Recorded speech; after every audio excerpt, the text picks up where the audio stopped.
함께 한 목소리로 봉독합니다. 다윗의 시대에 해를 거듭하여 기근이 있으므로 다윗이 여호와 앞에 간구하며 여호와께서 이르시되 이는 사울과 피를 흘린 그의 집으로 말미암음이니 그가 기브온 사람을 죽였음이니라 하시니라. 기브온 사람은 족속이 아니요 그들은 아모리 사람 중에서 남은 자라.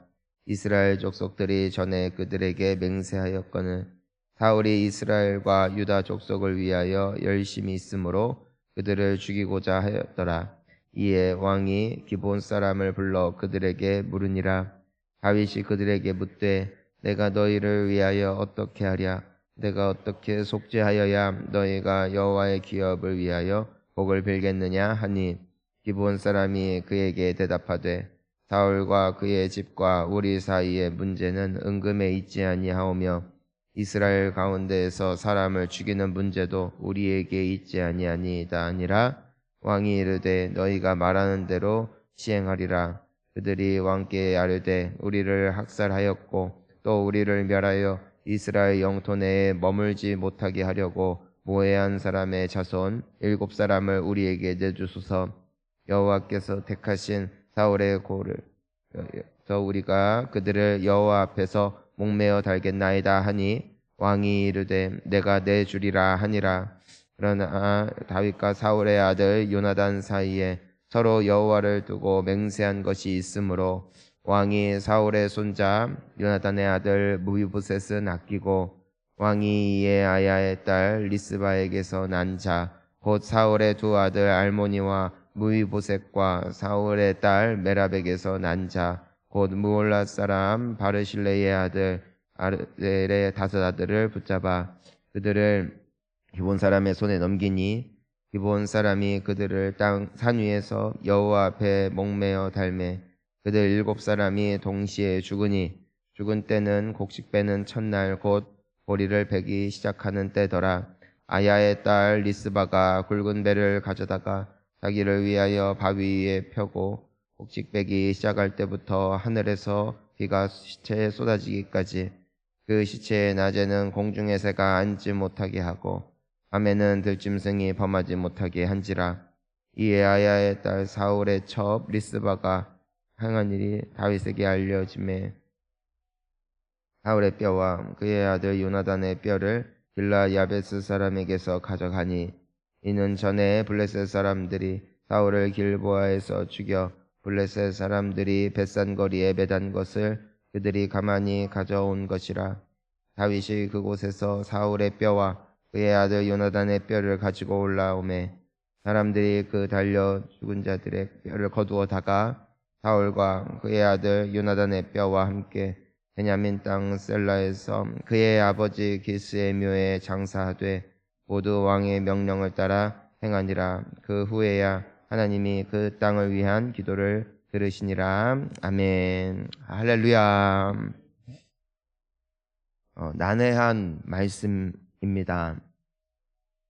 다윗이 왕으로 통치할 때에 3년간 기근이 있고 아무리 기도를 해도 하나님이 응답을 안 주시더라는 것입니다. 그 이유를 알지 못했습니다. 왜 이런 일이 있을까?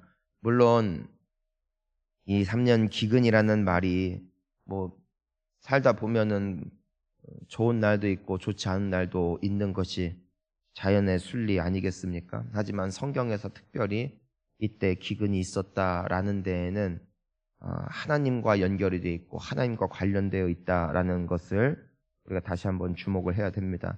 다윗이 하나님께 기도하죠. 근데 하나님께서 무슨 말씀을 하시는 것입니까? 예전에 이제는 사울이 왕이 아직 살아있을 때 그때 기브온 사람 즉 언약을 맺어서 서로 간에 이제는 화평 조약을 맺었는데 그것을 깨트려 버린 그 죄악으로 말미암은 하나님의 진노가 지금 너희들에게 임한 것이다라고 말씀을 하고 있습니다. 즉 다윗의 때에 다윗이 지은 죄 때문이 아니라 사울 왕의 때에 사울이 지은 죄, 그 아모리 사람에게 지은 죄, 기브온 사람에게 이제는 지은 죄 때문이죠. 그런데 이 기브온 사람들이 그 후로도 쫓겨나서, 그러니까 이 이스라엘 내 영토 내에 함께 있게 해달라는 언약 조약을 맺었음에도 불구하고 사울이 그것을 깨뜨리고 그들을 죽이고 내쫓아버린 것이죠. 즉 그들의 원한과 원통함과 눈물이 그 땅 가운데 있었다는 것이고, 하나님께서 그들의 기도를 들으셨고 그들의 아픔을 보셨다는 것을 우리가 주목할 수 있습니다. 그러니까 하나님께서 이 3년간의 기근을 통하여 다윗에게 깨닫게 하셨고, 다윗에게 깨닫게 하신 이유는 사울이 예전에 지었던 죄를 내가 복수할 것이다의 차원이 아니라 이 기브온 사람들의 눈물의 기도와 그들의 간구를 하나님께서 들으셨고 그들의 원통함을 하나님께서 치유해 주고자 하시는 그 과정이 오늘 이 말씀 가운데 담겨져 있음을 우리가 볼 수 있는 것입니다. 다윗이 그래서 기브온 사람들을 불러다가 물어봅니다. 어떻게 하면은 속죄할 수 있겠느냐? 어떻게 하면은 너희들의 원통함을 풀어줄 수 있겠느냐? 그래서 이제 기브온 사람들이 우리가 다른 것 말고 우리를 종용하여 이 상황들을 이렇게 모함하여서 우리를 이렇게 어려움에 빠지게 만든 사람, 그들의 7 자손들을 이제는 죽여주십시오. 그러면은 우리가 그제야 마음속에 위로가 있겠습니다 라고 왕에게 말을 합니다. 그리고 다윗 왕이 그렇게 행하게 되어지자 비로소 이제는 하나님께서 그 기도를 들으시고 응답하셨다. 즉 다시 그 땅 가운데 비가 내리고 이제는 풍년이 찾아왔다. 이 말씀을 이제는 오늘 우리가 볼 수 있게 되는 것입니다. 특별히 또 우리가 이 마지막 쪽에 보면은 아야의 딸 리스바, 그러니까 이 죽은 자들 중에 이제는 한 친족이죠. 밤새도록 그 시체 위에 7 사람들이 이제 죽게 되었고 그 시체 위에 동물들이 앉지 못하게끔 합니다. 그러자 그 소식이 다윗에게 알려지고 다윗이 사울의 뼈, 요나단의 뼈, 아직까지 장사되지 못한 그들의 뼈를 길라 야베스 사람들에게서 가지고 오죠. 왜냐하면은 예전에 사울과 요나단이 전장에서 죽었을 때에 그 블레셋 사람들이 능욕하지 않습니까? 목을 베어버리고 시체에, 그리고 벽에다가 못 박아 버렸습니다. 그것을 길라 야베스 사람들이 가져다가 그것을 대신 장사했죠.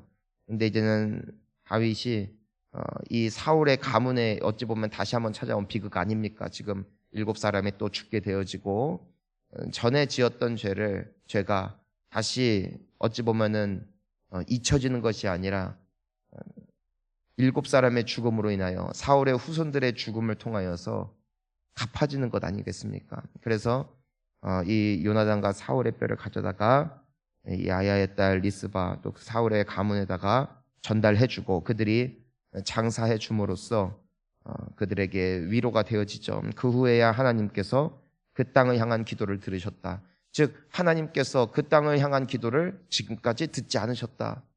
거절하셨다. 거부하셨다. 왜 그렇습니까? 죄의 문제가 넘어가지 않은 거예요. 죄의 문제가 해결되지 않은 것이에요. 그러니까 하나님께서 기도를 듣지 않으셨다는 것입니다. 이건 무서운 이야기입니다. 왜냐하면 하나님은 과거나 오늘에나 동일하게 역사하시는 하나님이시니까 죄의 문제가 해결되지 않으면, 죄의 문제를 넘어가지 않으면, 그 죄가 하나님 앞에서 씻음을 받지 못하면 하나님은 기도에 응답하지 않으셨다. 이것이 오늘 말씀의 결론입니다. 결국에는 그 죄에 상응하는 대가를 치르자 비로소 하나님께서 그 땅을 향한 기도를 들으셨다는 것이죠. 자, 우리가 오늘날로 돌아와 봅니다. 우리는 어떻습니까? 우리는 매일 아침에 나와서 하나님께 기도합니다. 다윗의 때에도 그랬습니다. 하지만 하나님께서 그 기도를 듣지 않으셨습니다. 왜 그렇습니까? 해결되지 않은 죄 때문에. 그렇다면 우리는 어떻습니까? 우리는 모든 죄의 문제를 해결했습니까? 우리가 누군가에게 상처 준 일이 있습니까? 있습니다. 누군가에게 아픔을 준 적이 있습니까? 있습니다. 죄를 지은 적이 있습니까? 있습니다. 그렇다면 그 죄에 상응하는 모든 대가를 치르셨습니까? 치르지 않았습니다. 자, 그렇다면은 내가 기도하는 기도 어떻게 해석해야 되는가? 내가 하는 기도 어떻게 주님 앞에 응답될 수 있는가? 우리가 요목조목 다 따져봅니다. 내가 예전에 그 사람의 돈을 떼먹은 것, 그 사람에게 거짓말한 것, 그 사람에게 눈물 흘리게 한 것, 그 사람에게 상처를 준 것, 하나하나 목록을 다 작성하고, 그러면은 내가 생각나는 모든 죄의 대가를 내가 직접 찾아가서 돈을 주든 그 사람에게 내 뺨을 치라고 하든 그 모든 것들을 행해야 비로소 하나님께서 나의 기도를 들으시는 그런 일이 일어난다는 것인가? 우리가 어떻게 그것을 다 할 수가 있겠으며 우리가 어찌 그것을 다 알 수 있겠습니까? 우리가 어떠한 행위로 우리가 지은 죄를 다 갚을 수 있겠습니까? 여러분, 오늘의 말씀은 진리인 줄 믿습니다. 하나님은 죄값을 치르지 않는 이상 우리 기도 절대 안 들으십니다. 이걸 믿으세요. 자, 그렇다면 어떻게 하면 좋겠냐 이거예요. 어떻게 하면 좋겠냐. 하나님은 공의의 하나님이시기 때문에 말씀을 이루시고 오늘날에도 동일하게 일하시는데, 그렇다면 결국 우리가 소망을 둘 것은 어디에 있는가? 결국 우리가 하나님께서 우리의 기도를 응답하신다는 것을 어떻게 믿을 수 있는가? 결국 하나님께서 이 말씀을 이루기 위하여 하신 일이 있으십니다. 그것이 무엇일까? 바로 예수님을 보내신 것이죠.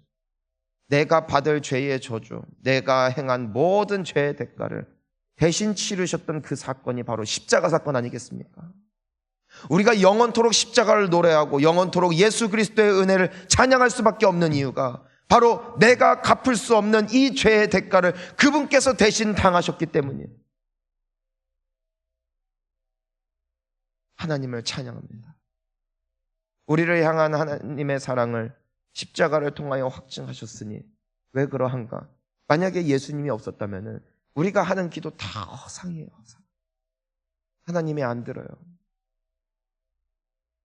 하지만 예수 그리스도의 그 피 묻은 십자가의 보혈이 여전히 유효하기에, 내가 비록 죄가 있고 내가 비록 허물이 있으나 주님의 그 은혜에 의지하여 주님의 죄 사하심을 위한 보혈에 의지하여 하나님 앞에 나아갈 때에 하나님은 우리의 기도를 들으시고 응답해 주신다는 것이죠. 때문에 우리는 예수님의 이름으로 기도합니다. 아멘 하는 겁니다. 예수님의 이름으로 기도할 수밖에 없어요. 왜냐하면 그분의 이름 없으면 우리 기도는 주님 앞에 상달되지 못해요. 어떤 사람들은 하나님의 이름으로 기도한대요. 어떤 사람들은 그냥 아멘 하고 끝내요. 모르는 거예요. 우리가 기도할 때에 기도의 응답을 기대할 수 있는 유일한 조건은 예수의 이름입니다.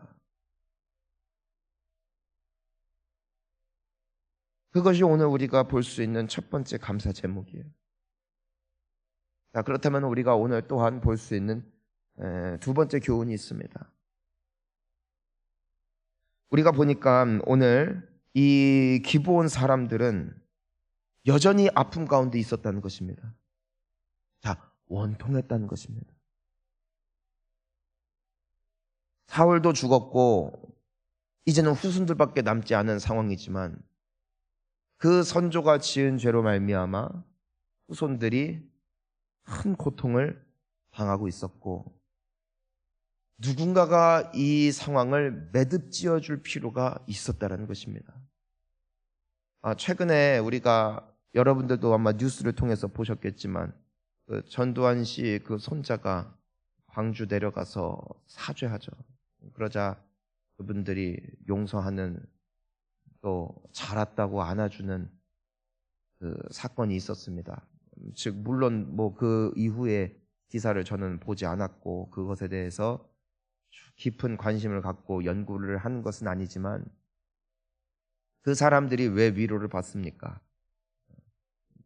그들의 어떤 이유로든 간에 그의 사랑하는 가족들, 또 사랑하는 선후배, 또 사랑하는 그 선조들의 그 애통함, 그들에게는 눈물이 있었다는 것이죠.